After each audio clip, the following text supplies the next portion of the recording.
Selamat datang di channel Gila Novel. Mohon dibantu untuk like dan subscribe channel ini ya. Terima kasih. Bab 77. 30 tahun yang lalu, ada seorang ahli seni bela diri yang luar biasa bernama Guo Ximing di Jiangnan. Dia sangat kuat, tetapi dia menolak untuk mematuhi aturan yang ditetapkan oleh Asosiasi Seni Bela Diri dan secara terbuka memprovokasi Asosiasi Seni Bela Diri Jiangnan. Asosiasi Seni Bela Diri Jiangnan sangat marah dan mengirim 3 penegak hukum Tianlao tingkat master untuk menghukumnya. Pada akhirnya, Guo Ximing kalah jumlah dan dibawa ke sel penjara, dia belum dibebaskan. Kata Tang Mingde. Dokter Ilahi Fang, Grandmaster Guo Ximing sama berbakat dan tajamnya seperti Anda pada awalnya, tapi, hasilnya sangat buruk, kata Tang Mingde dengan nada berat. Fang Yu tampak tenang dan berkata, jika Asosiasi Seni Bela Diri tidak lagi memprovokasi saya, tentu saja saya tidak akan mengambil inisiatif untuk memprovokasi mereka. Tang Mingde menghela nafas dan tidak berkata apa-apa lagi.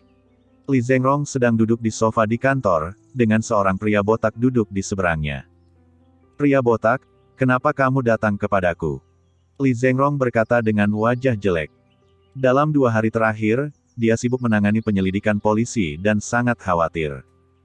Pria botak itu adalah musuh bebuyutannya, dan jika dia datang mencarinya sekarang, itu pasti terserah dia.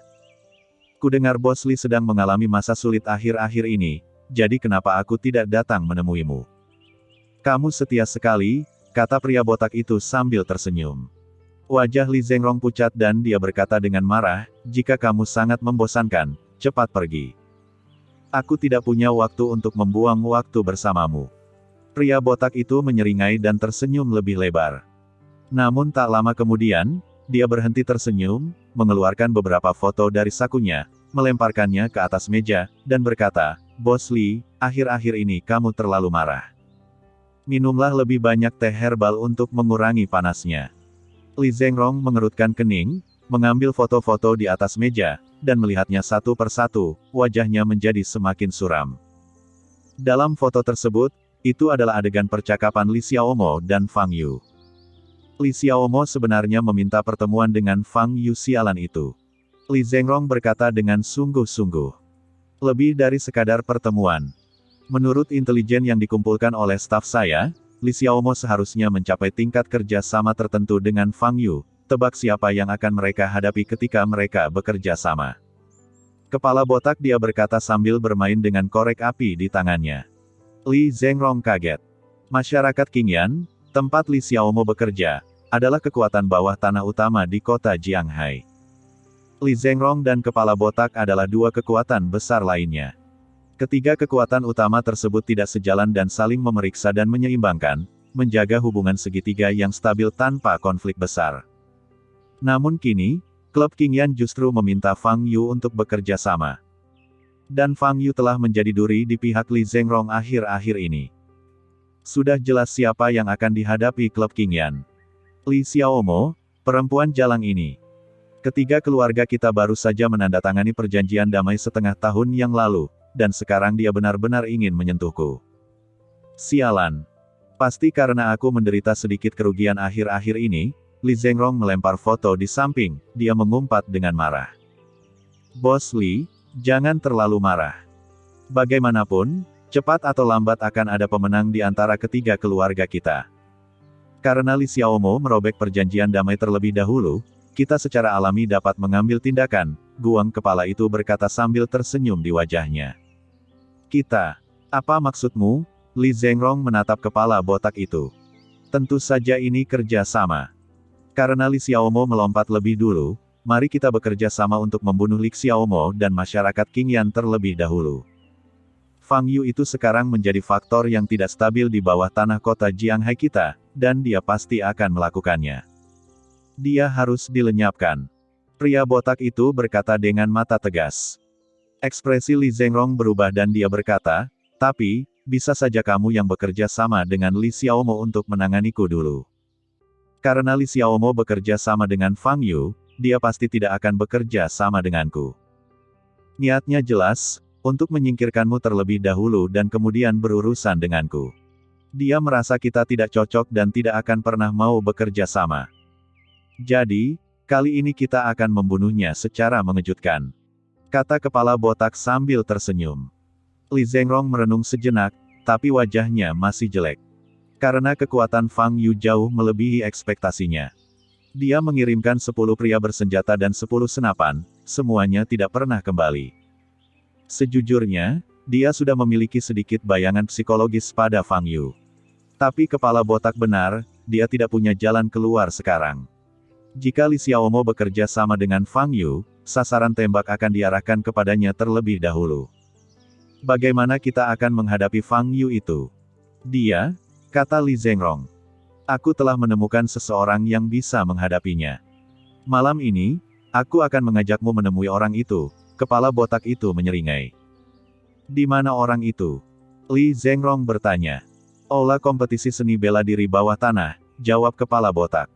Setelah Fang Yu meninggalkan keluarga Tang, dia kembali ke komunitas Lijiang terlebih dahulu. Setelah tidur beberapa jam, dia datang ke keluarga Ji lagi. Dibandingkan dengan keluarga Tang, kemampuan intelijen keluarga Ji lebih kuat. Dia ingin Ji Rumei membantu mencari tahu di mana dia bisa menemukan lawan yang kuat, lebih disukai seorang pejuang di tingkat master. Mendengar kata-kata Fang Yu, Ji Rumei memasang ekspresi aneh di wajahnya. Setiap ahli seni bela diri adalah sosok yang berstatus sangat tinggi, bagaimana Anda bisa menemukannya dengan santai?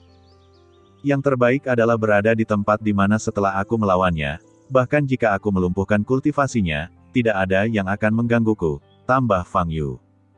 Fang Yu masih mendengarkan kata-kata Tang Mingde.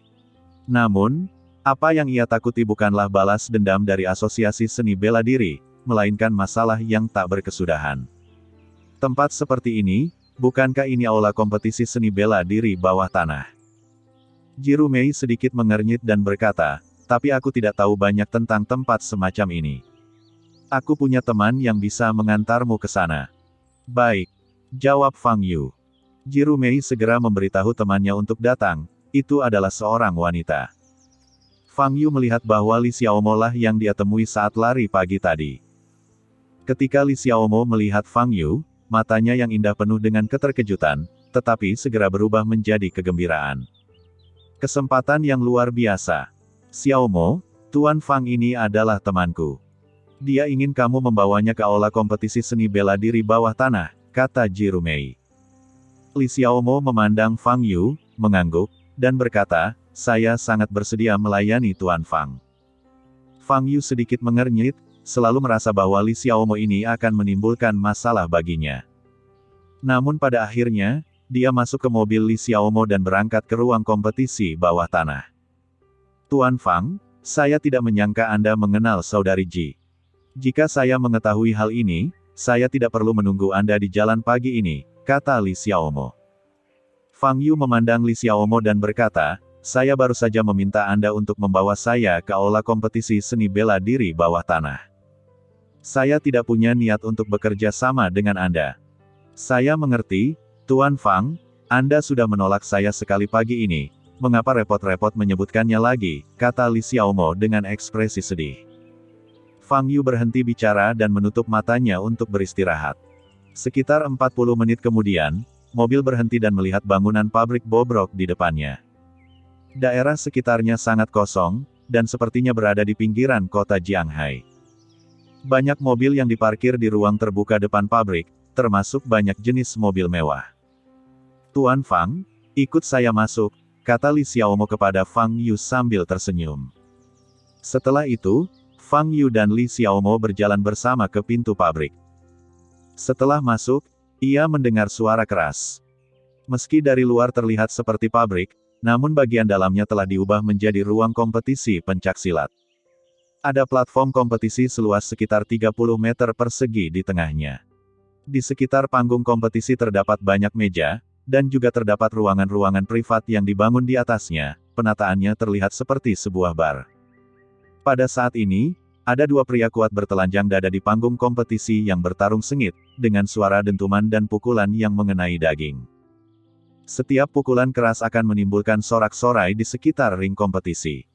Para tamu duduk di meja sekitar arena, minum dan menyaksikan pertarungan di arena, suasananya sangat meriah. Ini adalah aula kompetisi seni bela diri bawah tanah terbesar di kota Jianghai. Penuh hampir setiap malam. Banyak tamu di sini adalah orang-orang kaya. Mereka datang ke sini tidak hanya untuk menonton kompetisi dan minum untuk kesenangan, tetapi juga bertaruh pada tinju. Setiap kali terjadi konfrontasi di panggung kompetisi, aula kompetisi akan membuka pasar, dan peluang akan ditentukan sesuai dengan jumlah taruhan yang dibuat oleh kedua pemain, dan transaksinya akan dilakukan secara tunai. Li Xiaomo berkata sambil menunjuk ke meja panjang di sebelah panggung kompetisi, dengan banyak uang kertas di atasnya. Disitulah taruhan dipasang. Kata Li Xiaomo lagi. Dongfang Yu tidak peduli dengan hal-hal ini. Yang dia pedulikan adalah apakah ada orang kuat dengan kultivasi lebih tinggi di sini. Dua orang yang bertarung di panggung seni bela diri hanya berada di tahap pemurnian Qi tingkat ke-7 atau ke-8. Fang Yu bahkan tidak repot-repot menyerap tingkat kultivasi ini. Apa ranah pemain terkuat di sini? Fang Yu bertanya. Li Xiaomo berpikir sejenak dan berkata, ada pemain di sini yang menempati peringkat pertama dalam peringkat pemain dan tidak pernah kalah. Namanya Xiong Bahu. Nama ini terdengar sangat kuat ketika kamu mendengarnya, komentar Fang Yu. Li Xiaomo menutup mulutnya dan terkekeh, dan berkata, banyak tamu datang ke sini hanya untuk melihatnya, karena dia sangat kuat. Dia telah memainkan begitu banyak permainan tanpa kehilangan satupun. Kalau begitu, apakah dia akan bermain malam ini? Fang Yu bertanya. Saya tidak tahu tentang ini. Xiong Bahu berbeda dari pemain lain. Bahkan jika dia tidak bermain, dia masih bisa mendapatkan dividen besar dari aula kompetisi bawah tanah ini setiap bulannya, karena dia yang memiliki tempat ini. Jika kamu di sini, bisnis aula kompetisi akan berkembang pesat. Setelah Li Xiaomo selesai berbicara, dia melihat sekeliling dan berkata, izinkan saya mencari informasi untuk melihat apakah Xiong Bahu akan bermain malam ini. Bab 78. Fang Yu mengangguk dan duduk di meja di sebelahnya. Di belakang panggung aula kompetisi, di dalam ruang tunggu. Seorang pria bermata satu yang sangat kuat sedang duduk di kursi. Mata kirinya ditutupi penutup mata, hanya menyisakan mata kanannya yang terbuka. Dia memandang kedua pria di depannya dan bertanya, saya dapat membantu Anda membunuh Fang Yu itu, tetapi Anda harus membawanya ke sini. Saya tidak punya waktu untuk keluar dan mencari seseorang untuk Anda. Kedua pria itu adalah Li Zhengrong dan Kepala Botak. Tuan Xiong, cukup bagi Anda untuk menerima pekerjaan kami. Kami pasti akan menemukan cara untuk membawanya kepada Anda. Kepala Botak mengangguk dan berkata. Oke, kamu harusnya tahu peraturanku kan? Bayar setengah dari depositnya dulu, kata Xiong Bahu dengan sungguh-sungguh. Kami siap, orang-orang kami menunggu di luar. Kata Kepala Botak sambil membuka pintu ruang tunggu. 4 pria masuk dari pintu, masing-masing memegang sebuah kotak di tangan kiri dan kanannya. Tuan Xiong, ada 1 juta uang tunai di dalam sebuah kotak di sini. Totalnya ada 8 kotak, 8 juta. Anda bisa menghitungnya, kata Kepala Botak. Yah, tinggalkan saja di sini. Maaf kamu tidak berani menipuku, kata Xiong Bahu. Tuan Xiong, bolehkah saya mengajukan permintaan? Kata Li Zhengrong. Permintaan apa? Xiong Bahu memandang Li Zhengrong. Itu saja, jika waktunya tiba, bisakah kamu memukuli Fang Yu tidak sampai mati secara langsung? Kamu dapat melumpuhkannya, dan membiarkan aku naik dan secara pribadi membalaskan dendam putraku dan anak buahnya, kata Li Zhengrong. Xiong Bahu menengadah ke langit dan tertawa, lalu berkata, hahaha, tentu saja, kamu menghabiskan uang, dan tentu saja aku akan berusaha sebaik mungkin untuk memenuhi kebutuhanmu. Terima kasih, Tuan Xiong, kata Li Zhengrong dengan wajah bahagia. Baiklah, aku akan naik panggung untuk bertarung malam ini. Jika kamu tertarik, kamu bisa keluar dan melihat-lihat. Setelah Xiong Bahu selesai berbicara, dia berdiri. Dengan tinggi lebih dari 2 meter dan otot yang banyak, dia tampak seperti raksasa. Kepala Botak dan Li Zhengrong saling memandang, mata mereka penuh kekejaman dan ejekan. Selanjutnya, mereka hanya perlu menemukan cara untuk membawa Fang Yu ke aula kompetisi bawah tanah ini. Li Xiaomo kembali dengan wajah bahagia dan berkata kepada Fang Yu, Tuan Fang, mereka bilang Xiong Bahu akan bermain malam ini. Oh, Bolehkah aku pergi ke lapangan untuk bertarung dengannya nanti? Tanya Fang Yu. Mendengar pertanyaan ini, ekspresi Li Xiaomo berubah. Fang Yu sebenarnya ingin bermain melawan Xiong Bahu. Apakah dia tahu apa itu Xiong Bahu? Secara teoritis, setiap orang yang hadir dapat menantang para kontestan di panggung kompetisi. Banyak orang kaya terkadang membawa anak buahnya ke panggung untuk berkompetisi, tapi Li Xiaomo menatap Fang Yu dengan mata ragu-ragu. Hanya apa? Fang Yu bertanya. Tuan Fang, Anda harus berpikir jernih. Kekuatan Xiong Bahu sangat menakutkan, lawan yang bertarung melawannya semuanya berakhir buruk. Mereka terbunuh di tempat atau harus terbaring di ranjang rumah sakit selama sisa hidup mereka. Ayolah, saya sarankan Tuan Fang agar Anda tidak usah, kata Li Xiaomo. Tidak masalah. Nanti kita akan tahu seberapa kuatnya dia, kata Fang Yu, bersandar di sandaran kursinya dan melihat kedua belah pihak bertarung di atas panggung. Li Xiaomo memandang Fang Yu, matanya yang indah penuh kejutan. Dia awalnya mengira Fang Yu hanya ingin datang ke sini untuk menonton kompetisi, tetapi dia tidak menyangka Fang Yu benar-benar ingin naik panggung untuk melawan Xiong Bahu. Tak lama kemudian, pertarungan di panggung kompetisi berakhir dengan salah satu pihak pingsan. Pembawa acara berjas berjalan ke atas panggung, memegang mikrofon, dengan ekspresi gembira, dan dengan lantang berkata, pertandingan berikutnya pastinya adalah pertandingan yang paling ingin dilihat semua orang. Coba tebak siapa yang akan bermain.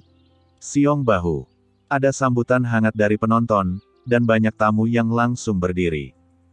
Benar, itu adalah Master Xiong yang tak terkalahkan, Xiong Bahu.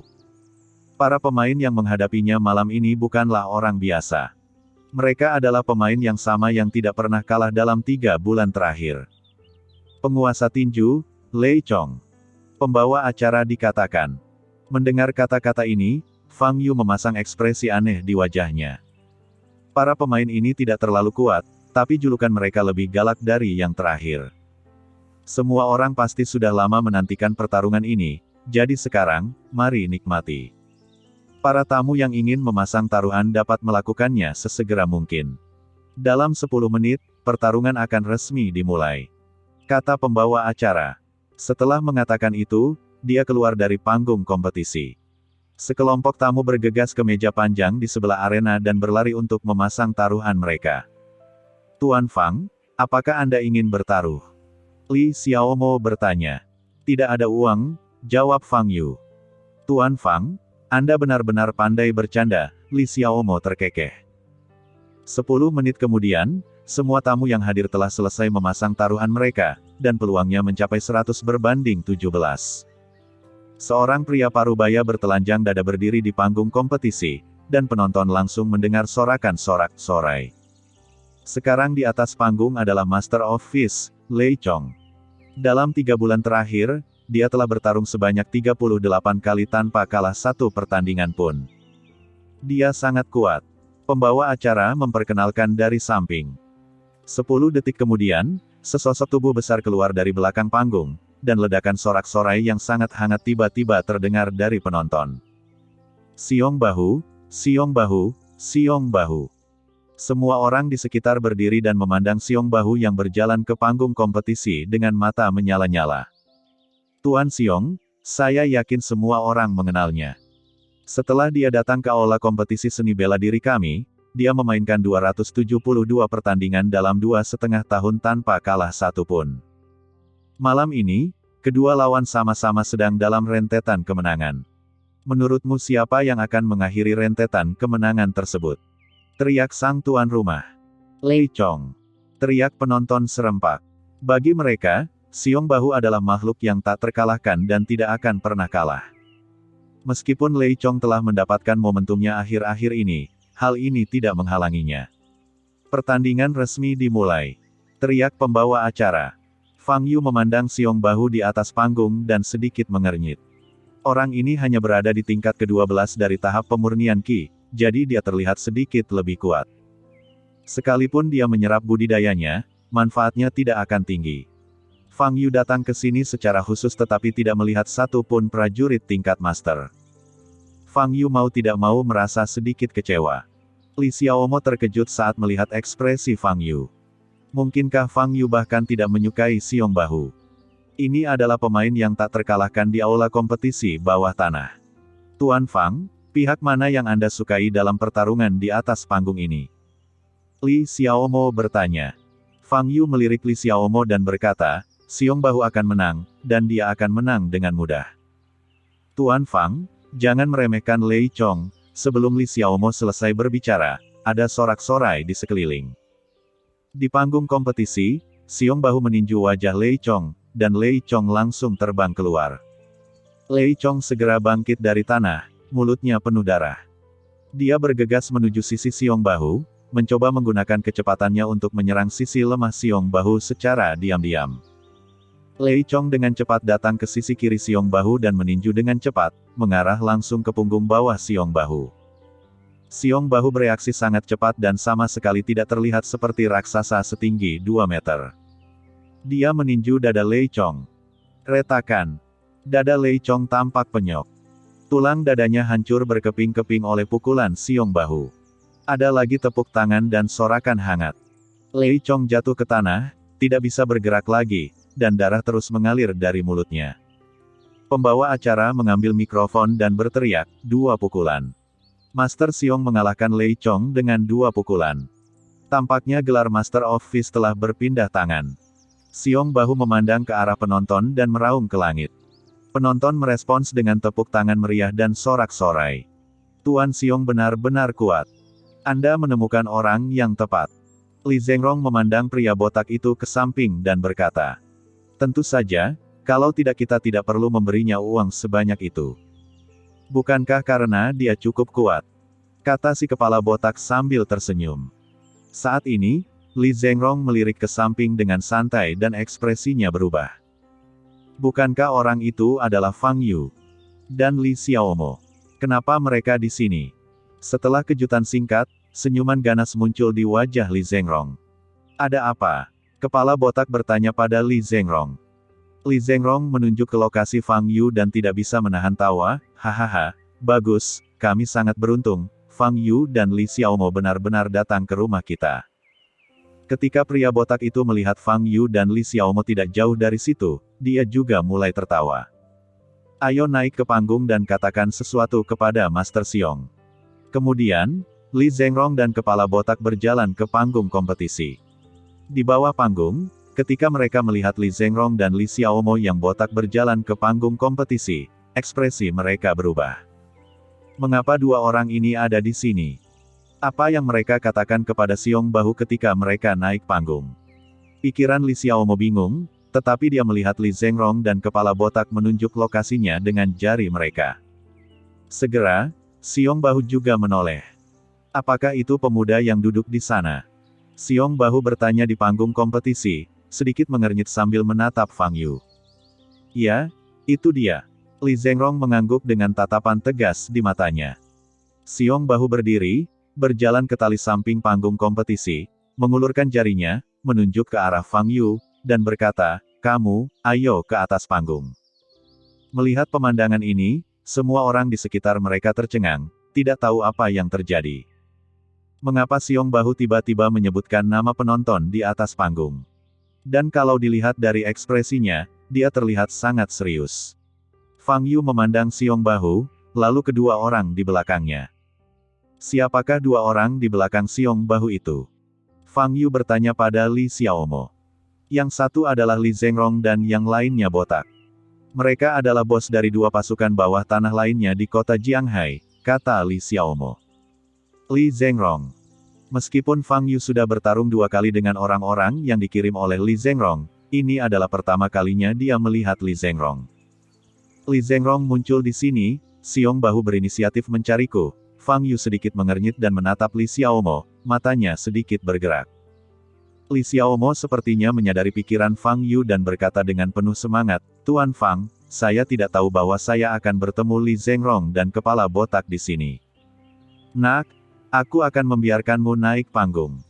Xiong Bahu, yang berada di panggung kompetisi, menatap Fang Yu lekat-lekat dengan mata tajam. Saat ini, para tamu di sekitarnya akhirnya sadar. Apakah Xiong Bahu bermaksud ingin bertarung melawan orang di antara penonton ini? Semua orang memandang Fang Yu dan menemukan bahwa Fang Yu hanyalah seorang pemuda dengan sosok kurus dan penampilan biasa. Xiong Bahu ingin melawan pemuda seperti itu. Bukankah ini terlalu menindas? Tuan Xiong, bolehkah saya bertanya kepada Anda? Pada saat ini, pembawa acara berlari dan bertanya. Aku ingin bertarung lagi, dan lawanku adalah anak ini. Xiong Bahu menunjuk ke arah Fang Yu dan menyeringai.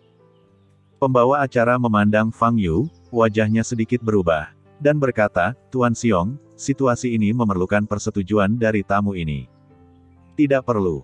Jika aku bilang aku ingin dia naik panggung, dia harus naik panggung. Mata kanan Xiong Bahu hanya menunjukkan kekerasan dan kekejaman.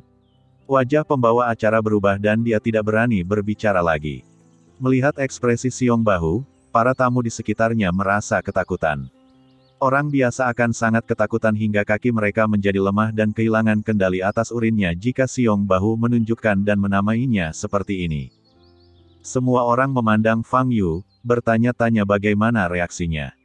Fang Yu berdiri, menatap Xiong Bahu, dan berkata, berapa tarif yang kamu kenakan pada orang lain? Xiong Bahu tertegun sejenak, lalu matanya menajam, dan dia berkata dengan suara yang dalam, itu bukan urusanmu. Naik ke panggung.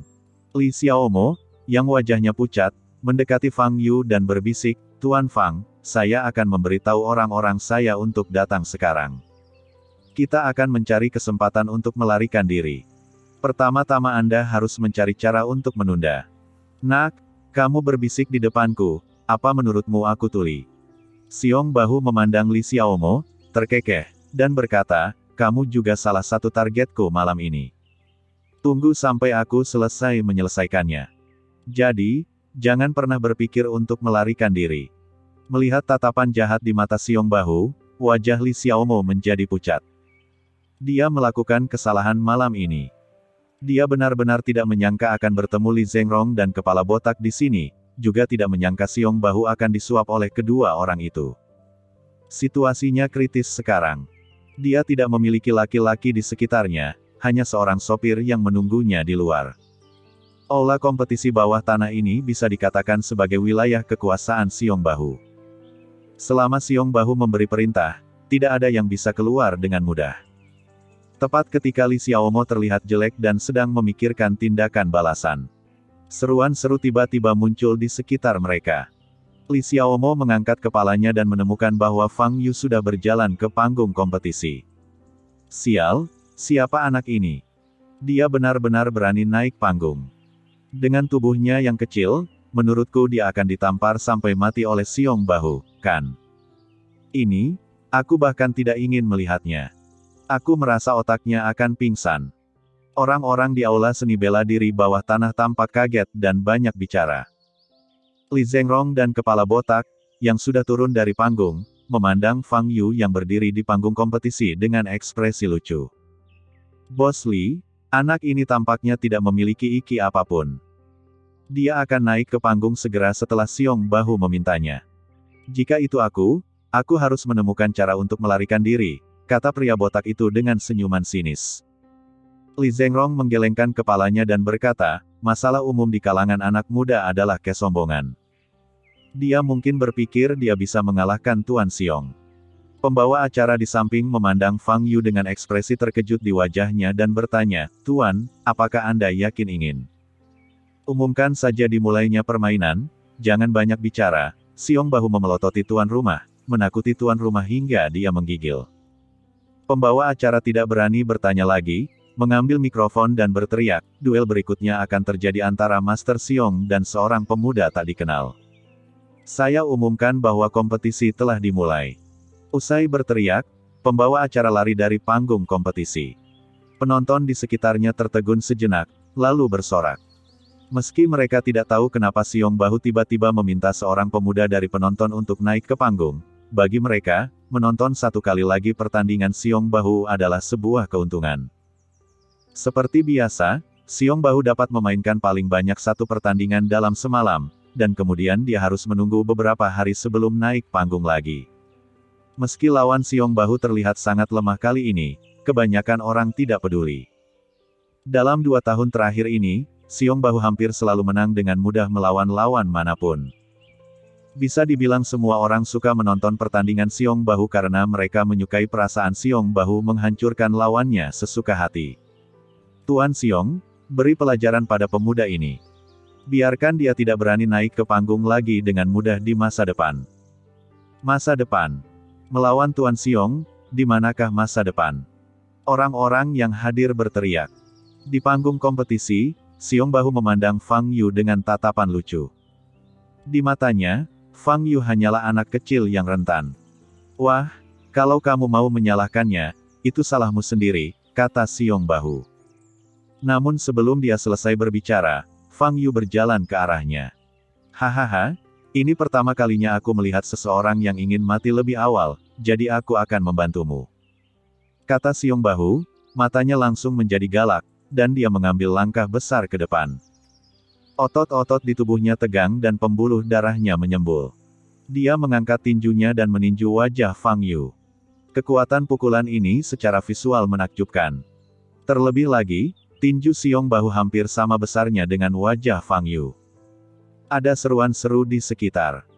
Jika pukulan ini mengenai, bukankah kepala pemuda ini akan meledak seperti semangka? Adegan ini terlalu berdarah. Banyak orang memejamkan mata dan tidak berani melihat lebih jauh. Li Xiaomo sangat ketakutan hingga tubuhnya yang halus bergetar dan dia dengan cepat memalingkan wajahnya. Mata Xiong Bahu penuh dengan kekejaman, dia ingin meledakkan kepala Fang Yu dengan satu pukulan dan membiarkannya mati mengenaskan di panggung kompetisi. Namun detik berikutnya, ekspresinya berubah. Bentak. Fang Yu berdiri di sana, mengangkat telapak tangan kirinya, dan menerima pukulan Xiong Bahu. Dalam pukulan ini, Xiong Bahu menggunakan setidaknya 60% kekuatannya. Tapi Fang Yu menangkapnya dengan mudah, dan menilai dari ekspresinya, dia sangat santai. Ada seruan seru di sekitar. Sial, apa aku salah membacanya kan? Pemuda ini menahan pukulan Tuan Xiong hanya dengan satu tangan. Yang paling menakutkan adalah dia terlihat sangat santai dan ekspresinya tidak berubah. Mendengar suara-suara di sekitarnya, Li Xiaomo menoleh dan melihat ke panggung kompetisi, matanya yang indah dipenuhi dengan kegembiraan. Jika Fang Yu bisa mengalahkan Xiong Bahu, maka kekhawatirannya sebelumnya tidak akan terjadi. Melihat ekspresi santai Fang Yu, terutama seruan penonton, Xiong Bahu merasa telah dipermalukan. Kapan saja, sorak-sorai dan seruan penonton seharusnya ditujukan untuknya. Dia tidak akan membiarkan siapapun mencuri perhatiannya. Nak, matilah. Xiong Bahu meraung marah, mengembunkan bola energi lavender di tangan kirinya, dan meninju Fang Yu. Lailak energi yang menyebalkan. Mata Fang Yu sedikit berubah, dan dia juga meninju. Ledakan. Terjadi ledakan, dan Xiong Bahu mundur beberapa langkah sebelum dia bisa berdiri teguh. Dia tampak ngeri dan menatap Fang Yu dengan mata tidak percaya. Bagaimana ini bisa terjadi? Bagaimana Fang Yu bisa begitu kuat dengan ukuran tubuhnya? Semua penonton yang melihat adegan ini tercengang. Mereka tidak pernah menyangka bahwa pemuda yang bertarung melawan Xiong Bahu tidak hanya tidak rentan seperti yang mereka kira, tapi sebenarnya dia lebih unggul. Li Xiaomo sudah berdiri, menatap sosok Fang Yu di panggung kompetisi, matanya yang indah penuh kegembiraan. Ini dia, dan bakat yang dibutuhkan klub Qingyan. Dia hanya pernah mendengarnya sebelumnya, tapi sekarang dia yakin akan hal itu. Tidak peduli metode apa yang dia gunakan, dia harus meyakinkan Fang Yu untuk bergabung dengan klub Qingyan. Saat ini, Li Zhengrong dan kepala botak sedang berdiri di sisi lain, wajah mereka pucat pasi. Apa yang terjadi? Apa yang terjadi? Li Zhengrong menatap kepala botak itu, matanya merah, dan bertanya. Bab 79. Pria botak itu tampak jelek dan tidak berkata apa-apa. Di panggung kompetisi, Fang Yu memandang Xiong Bahu dengan mata dingin dan bertanya, keterampilan apa yang kamu latih? Xiong Bahu tidak mengatakan apa-apa, meraung marah, dan ledakan momentum meledak dari tubuhnya, dan dia bergegas menuju Fang Yu. Otot-otot di sekujur tubuhnya tegang, sekeras baja. Dia tidak pernah percaya bahwa kekuatan fisik Fang Yu akan lebih kuat darinya. Xiong Bahu bergegas ke sisi Fang Yu dan meninjunya. Pukulan ini juga memadatkan energi lavender di tangan, dan sangat kuat hingga udara mengeluarkan suara siulan yang tajam. Saya memiliki momentum dan ukuran, tetapi kekuatan saya belum dikembangkan hingga batas tubuh fisik ini. Saya gagal.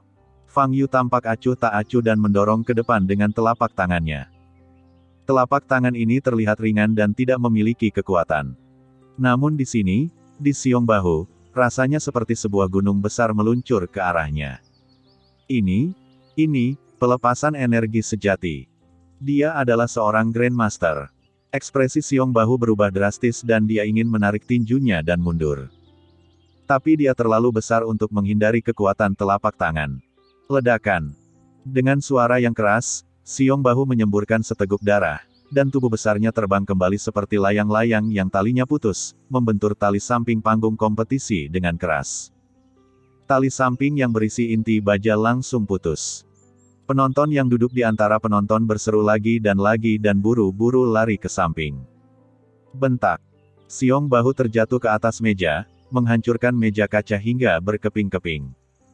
Ini, kekuatan macam apa ini?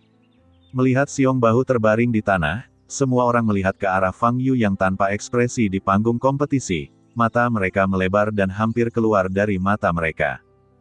Mereka semua adalah pengunjung tetap aula kompetisi seni bela diri bawah tanah ini. Dalam lebih dari 2 tahun, ini adalah pertama kalinya mereka melihat siung bahu dalam keadaan berantakan. Siapa dia anak muda yang tampil di panggung kompetisi? Siung bahu, yang jatuh ke tanah, sangat ketakutan saat ini. Pukulan Fang Yu barusan jelas merupakan pelepasan energi sejati. Pemuda yang berpenampilan tidak menarik ini ternyata jagoan bela diri. Jika Fang Yu benar-benar ahli seni bela diri, maka tidak perlu bertarung lagi. Sebab, di hadapan sang Grandmaster, kekuatan yang ia banggakan itu bagaikan kertas, rentan terhadap pukulan. Sialan. Kamu benar-benar membawaku melawan orang setingkat Grandmaster. Sialan. Siung bahu mengumpat dalam hatinya. Namun dengan banyaknya penonton yang menonton, bagaimanakah akhir darinya sekarang? Siung bahu adalah jaminan box office aula kompetisi seni bela diri bawah tanah ini. Jika dia menyerah atau dikalahkan, itu akan menjadi pukulan telak bagi aula kompetisi seni bela diri bawah tanah ini, termasuk siung bahu sendiri. Tidak ada jalan keluar selain mencoba menggunakan gerakan itu. Siung bahu berdiri dari lantai dengan tatapan penuh tekad di matanya. Jejak keterkejutan muncul di mata Fang Yu. Nampaknya tubuh fisik siung bahu masih jauh lebih kuat dibandingkan biksu biasa. Setelah siung bahu berdiri, wajahnya menjadi dingin dan dia mengucapkan mantra. Kemudian, ledakan momentum yang sangat kuat muncul darinya. Orang-orang yang berada di dekatnya pun begitu terguncang dengan momentum tersebut hingga terjatuh dari kursinya. Wah, sudah bertahun-tahun aku tidak menggunakan trik ini, karena sekali aku menggunakannya, aku harus istirahat lama. Kata siung bahu dengan mata dingin. Fang Yu mengerutkan kening. Dia merasa aura siung bahu agak familiar. Siung bahu maju selangkah dan melompat ke panggung kompetisi dalam 2 langkah. Kemudian, dia meraung keras, dan beberapa sinar energi lavender terpancar dari tubuhnya. Untaian energi sejati beredar di sekitar siung bahu. Semangat! Siung bahu meraung, dan untaian energi sejati ini tiba-tiba menyala dan berubah menjadi beberapa untaian api ungu. Seringai kejam muncul di wajah siung bahu. Api ungu ini bukanlah api biasa. Mereka mengandung kekuatan pemusnahan. Selama mereka menyentuh tubuh manusia, mereka akan langsung menyulut tubuh manusia dan membakarnya menjadi abu. Terdengar seruan seru dari penonton. Ini adalah pertama kalinya mereka melihat teknik yang begitu brilian. Namun saat ini, aura Fang Yu tiba-tiba berubah. Sebelum semua penonton bisa merasakan panasnya api ungu, mereka merasakan suhu di sekitarnya turun secara tiba-tiba, seperti jatuh ke dalam gua es. Fang Yu memandang siung bahu dengan tatapan mematikan di matanya. Istana Api Ungu. Yang digunakan siung bahu adalah metode rahasia Istana Xian. Sekte yang dihancurkan oleh Fang Yu sendiri 2500 tahun yang lalu ini sebenarnya masih memiliki warisan racun. Bagaimana ini bisa terjadi? Fang Yu sangat yakin bahwa dia telah memusnahkan seluruh Istana Xian. Namun mengapa seseorang masih ada yang menguasai metode rahasia Istana Xian 2500 tahun kemudian? Melihat Xian, Fang Yu akan memikirkan kenangan yang telah lama dibekukannya. Hatinya yang sudah lama terpendam meledak dengan kemarahan dan kebencian yang luar biasa. Sialan. Fang Yu berdiri di sana, tetapi sudah ada ledakan energi jahat yang keluar dari tubuhnya. Semua penonton merasa tekanan udara di sekitar mereka sangat rendah, nafas mereka tidak lancar, dan hampir tercekik. Xiong Bahu terkejut dan mendorong ke depan dengan kedua tangannya. Beberapa api ungu yang melilit tubuhnya bergegas menuju Fang Yu. Mata Fang Yu dingin dan dia mengulurkan tangannya untuk menepuk ke depan. Api ungu ini langsung tersebar di udara. Wajah Xiong Bahu menjadi pucat. Sebagai master setengah langkah, memadatkan api ungu ini sudah menjadi batasnya. Sekarang, energi yang tersisa di tubuhnya sangat sedikit.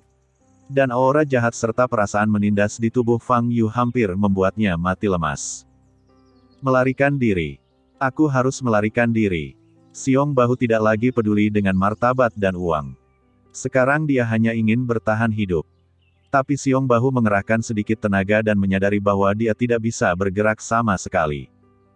Ada kekuatan tak kasat mata yang menahannya. Katakan padaku, di mana kamu mempelajari metode rahasia Istana Xian? Fang Yu menghampiri Xiong Bahu dan bertanya. Seluruh tubuh Xiong Bahu gemetar dan dia berkata, aku, tuanku mengajariku. Siapa tuanmu? Fang Yu bertanya dengan dingin. Aku juga tidak tahu namanya.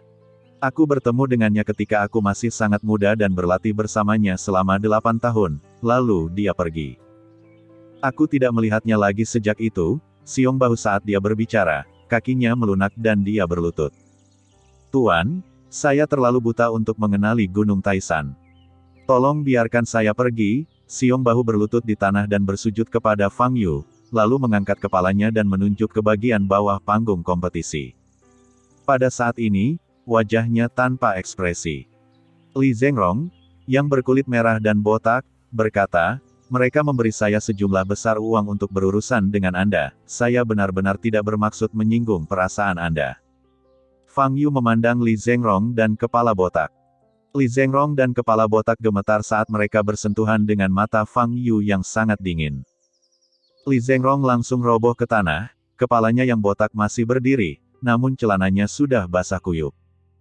Fang Yu mengalihkan pandangannya kembali dan menatap dingin ke arah Xiong Bahu yang sedang berlutut di tanah. Dia tahu bahwa Xiong Bahu mungkin tidak berbohong.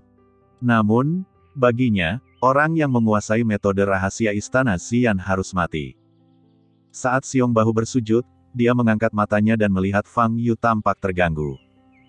Dia mengertakkan gigi, bekerja keras, dan menggunakan seluruh kekuatannya untuk memadatkan sisa ki di dantiannya ke tangan kirinya, dan tiba-tiba meledak. Ah! Li Xiaomo, yang telah memperhatikan situasi di panggung kompetisi, berteriak. Ledakan. Tinju kiri Xiong Bahu menghantam perut Fang Yu dengan kuat, mengeluarkan suara yang menakutkan. Namun, Xiong Bahu mengangkat kepalanya dan menemukan Fang Yu masih berdiri di sana, bahkan tidak mundur selangkah pun. Fang Yu memasang ekspresi dingin dan menamparkan dada kiri Xiong Bahu dengan telapak tangannya. Blar! Dada Xiong Bahu berlumuran darah. Dia membuka matanya lebar-lebar, wajahnya ngeri, dan dia mundur beberapa langkah. Semua orang melihat lubang darah muncul di dada kiri Xiong Bahu. Xiong Bahu mundur ke tepi panggung kompetisi, lalu terjatuh dan tersungkur ke tanah, masih ada ekspresi ngeri di wajahnya, matanya terbuka lebar, namun napasnya terhenti. Ini. Melihat pemandangan ini, semua orang yang hadir menjadi pucat.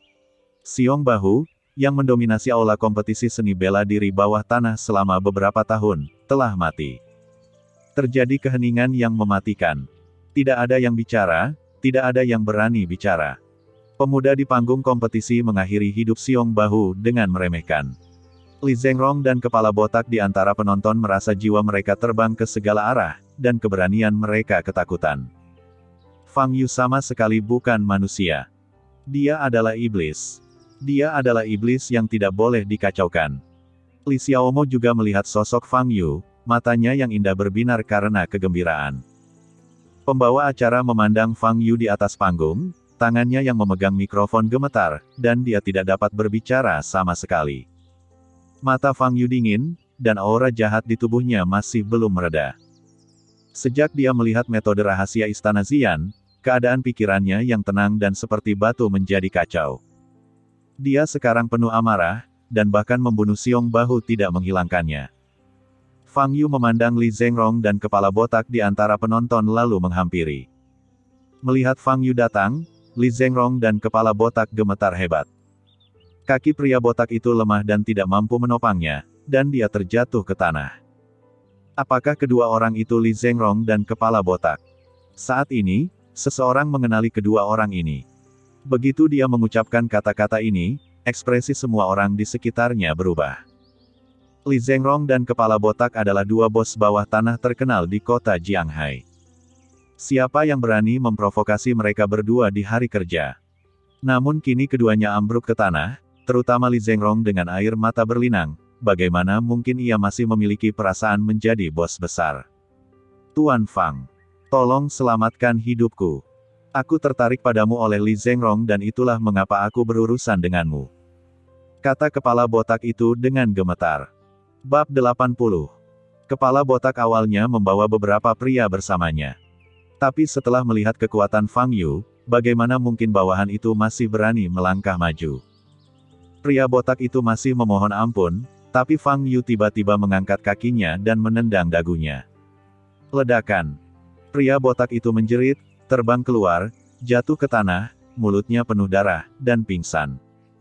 Fang Yu menatap Li Zhengrong, mengangkat kakinya dan berkata, terakhir kali kamu mengirim pria bersenjata, kamu tidak membunuhku.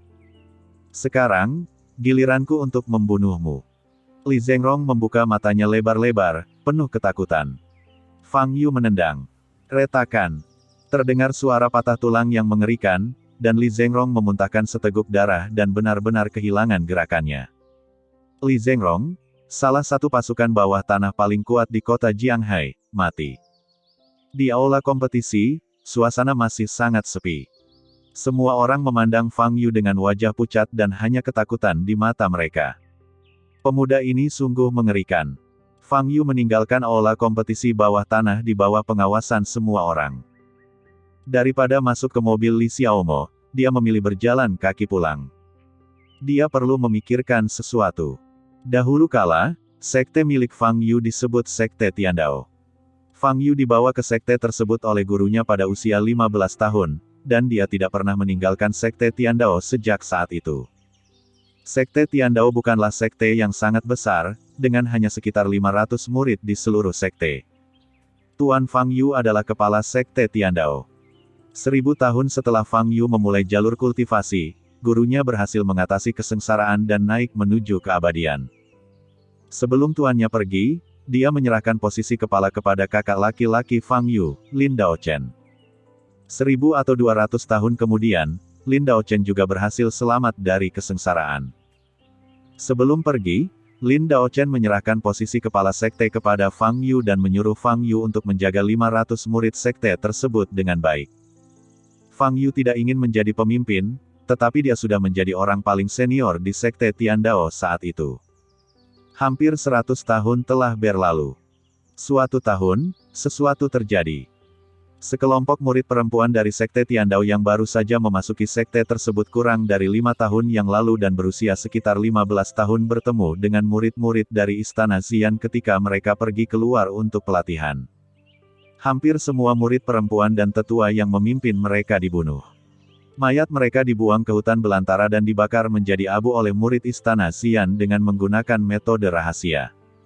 Satu-satunya murid perempuan yang melarikan diri kembali ke Tiandao dan memberitahu Fang Yu tentang kejadian tersebut. Fang Yu membawa pedang panjang ke Istana Xian dan membunuh 10 tetua dan lebih dari 50 murid Istana Xian, melukai serius pemimpin Istana Xian. Jika dia tidak dihentikan oleh orang-orang yang dikirim oleh aliansi benar, Fang Yu akan memusnahkan Istana Xian hari itu. Itu juga hal yang paling disesali Fang Yu sejauh ini. Jika dia bisa menghancurkan Istana Xian sebelum orang-orang dari aliansi benar tiba, selanjutnya tidak akan terjadi apa-apa. Belakangan, karena Istana Xian menolak mengakui bahwa muridnya telah melakukan hal itu, dan barang bukti telah dimusnahkan oleh mereka, bahkan jenazahnya pun tidak tersisa. Akibatnya, Istana Xian tidak dinyatakan bersalah, namun Fang Yu, yang telah membunuh banyak murid Istana Xian, memiliki bukti kuat dan dipenjarakan di penjara gunung selama 200 tahun. Sebelum masuk penjara, Fang Yu mempercayakan seorang temannya untuk membantunya menjaga sekte Tiandao.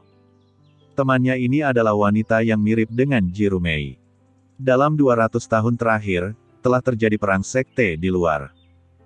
Kepala Istana Xian selalu menyimpan dendam terhadap Fang Yu, jadi dia memanfaatkan ketidakhadiran Fang Yu dan kekacauan di dunia keabadian untuk memimpin sekelompok murid ke sekte Tiandao. Jumlah murid sekte Tiandao tidak banyak, dan kekuatan mereka secara keseluruhan tidak setingkat dengan Istana Xian. Suatu malam, langit seluruh sekte Tiandao dipenuhi dengan api ungu, dan tidak ada satupun murid sekte Tiandao yang selamat. Teman Fang Yu, wanita itu, juga tewas dalam pertempuran ini untuk menyelesaikan tugas Fang Yu. Setelah Fang Yu keluar dari penjara gunung dan kembali ke gerbang Tiandao, yang dilihatnya hanyalah abu tanpa jejak kehidupan. Jadi, dia menyerang Istana Xian lagi. Kali ini, tidak ada yang berani menghentikannya. Fang Yu membunuh semua orang di Istana Xian selama 7 hari 7 malam, tanpa menyayangkan siapapun, dan memaksa semua tetua tertinggi dari Istana Xian untuk keluar. Fang Yu terluka parah dan bertarung dengan penatua tertinggi selama ribuan ronde, dan akhirnya memenggal kepala penatua tertinggi. Tapi, ini sudah terlambat. Mengingat kenangan ini, Fang Yu merasakan gelombang kemarahan. Apalagi setelah mengetahui masih ada keturunan Istana Xian saat ini, amarahnya nyaris tak terkendali. Dia harus mencari tahu semua keturunan Istana Xian dan membunuh semua orang yang dilihatnya. Di bawah malam, mata Fang Yu sangat dingin. Nandu, keluarga Zheng. Zheng Xiuchen duduk di ruang kerja, sedikit menyipitkan mata dan menatap Yang Yinzu di depannya.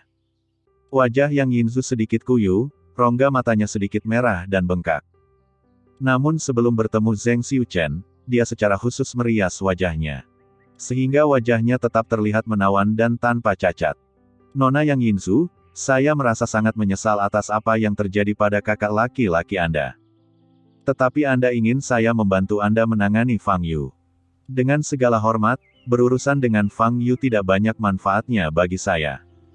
Zheng Xiuchen berkata dengan lembut sambil tersenyum. Tuan Zheng, saudaraku dan kamu memiliki hubungan yang baik. Wajah Yang Yinzu sedikit berubah dan dia berkata. Zheng Xiuchen melambaikan tangannya dan berkata, memang benar aku dan kakakmu berteman. Tapi di dunia sekarang ini, tidak mungkin hanya mengandalkan perasaan. Aku butuh alasan untuk semua yang kulakukan. Berikan kepadaku alasannya. Yang Yinzu menggigit bibirnya. Dia sudah lama mendengar bahwa Zheng adalah orang yang sangat kasar dengan temperamen yang agak dingin. Sekarang setelah saya melihatnya, memang benar demikian. Tuan Zheng, jika Anda menyetujui permintaan saya dapat menjadikan keluarga yang sebagai anak perusahaan dari keluarga Zheng dan membagikan 15% keuntungannya kepada keluarga Zheng setiap tahun. Yang Yinzu mengertakkan gigi dan berkata, membiarkan keluarga yang menjadi anak perusahaan dari keluarga lain adalah keputusan yang sangat sulit bagi orang yang sombong dan sombong seperti Yang Yinzu. Tapi dia tidak punya pilihan lain. Setelah Yang Jian digulingkan oleh Fang Yu, keluarga yang hampir runtuh. Sebagai kepala keluarga, Yang Saorong kini berada dalam kondisi histeria dan tidak bisa mengendalikan situasi sama sekali. Kini keluarga yang tidak mempunyai pemimpin, dan semua pekerjaan terhenti. Hanya dengan mengembalikan Yang Yinzu, moral tentara dapat distabilkan. Tapi Yang Yinzu tidak berani kembali, dia tahu Fang Yu tidak akan membiarkannya pergi begitu saja. Sekarang waktunya hampir habis, Yang Yinzu tidak punya pilihan lain selain menggunakan keuntungan besar untuk mendapatkan bantuan dari keluarga Zheng. 15%, saya khawatir itu tidak cukup. Keluarga Zheng kami memiliki banyak keluarga yang berafiliasi, dan mereka menyumbang setidaknya 25% dari keuntungan mereka setiap tahun, kata Zheng Xiuchen sambil tersenyum. 25%. Ini seperti singa yang membuka mulutnya. Selain itu, penggunaan kata upeti oleh Zheng Xiuchen sangat melukai harga diri Yang Yinzu. Yang Yinzu tampak jelek, menggigit bibir merahnya erat-erat, merasa sangat sedih. Tentu saja, demi Nona Yang, saya bisa memberi Anda diskon. Keluarga yang Anda hanya perlu menyumbang 20% dari keuntungan. Zheng Xiuchen memandang Yang Yinzu, matanya sangat panas di dalam. Melihat mata Zheng Xiuchen, Yang Yinzu segera mengerti maksudnya. Yang Yinzu berdiri di sana, mengepalkan tinjunya dan bernapas semakin berat. Ia adalah orang yang sombong sejak kecil, ia selalu merasa dirinya sangat pintar dan memiliki IQ yang unggul. Ini juga benar. Dia tidak pernah mengalami banyak kemunduran sejak dia masih kecil, dan dia bisa sukses dalam segala hal yang dia lakukan. Setelah mengambil alih bisnis keluarga Yang, hanya dalam beberapa tahun, bisnis keluarga Yang secara keseluruhan meningkat ke tingkat yang lebih tinggi. Tapi sejak bertemu Fang Yu, semuanya berubah. Yang Yinzu terus gagal. Rencananya yang menurutnya sempurna selalu dirusak oleh Fang Yu. Kakaknya dipukuli hingga koma, tangan kanannya hilang, dan budidayanya hancur. Fang Yu adalah mimpi buruknya. Fang Yu harus disingkirkan. Selama dia menyingkirkan Fang Yu, dia yakin dia bisa kembali ke jalurnya dan membuat keluarga yang melambung ke langit lagi. Nona Yang, saya dapat memberi Anda waktu untuk memikirkannya. Anda dapat kembali dulu. Sebelum Zheng Xiuchen menyelesaikan kata-katanya, matanya berubah. Saya melihat Yang Yinzu mengangkat kepalanya, wajahnya tanpa ekspresi.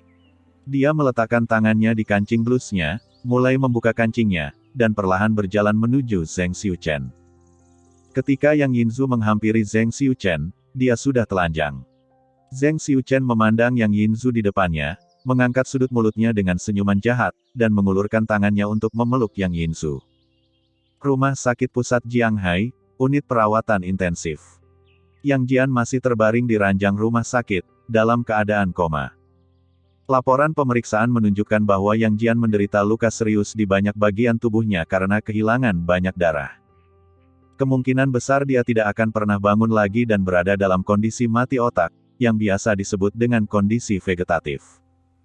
Yang Saorong duduk di samping ranjang rumah sakit, tampak kuyu, matanya merah, dan rambutnya memutih hampir dalam semalam.